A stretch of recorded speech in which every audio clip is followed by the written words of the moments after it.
भगवान बुद्धले दिनुभएका 5 ज्ञानहरू विद्यार्थी जीवनमा कसरी लागू गर्ने भन्ने सोच्दै हुनुहुन्छ भने यसको उत्तर हो व्यावहारिक रूपमा लागू गर्न सकिन्छ, जसले विद्यार्थीहरूलाई बौद्धिक मात्र नभएर नैतिक र आत्मीय ज्ञानमा पनि सशक्त बनाउँछ। दर्पण जस्तो ज्ञान यानी आदर्श ज्ञानले विद्यार्थीहरूलाई आत्मपरीक्षण गर्न सिकाउँछ भने समानताको ज्ञान यानी समता ज्ञानले एक अर्काप्रति आदर्शको भाव राख्न उत्प्रेरित गराउँछ।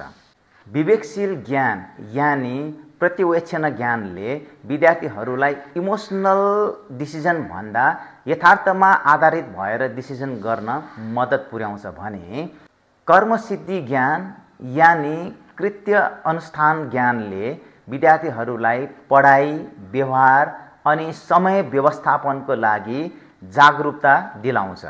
र 5औं धर्मधातु ज्ञानले विद्यार्थीहरूमा संसारका गहिरो सत्यहरू बुझ्न, सिम्पथी र एम्पैथी दुवै डेभलप गर्न र सेल्फ रिफ्लेक्सन गर्न सिकाउँछ।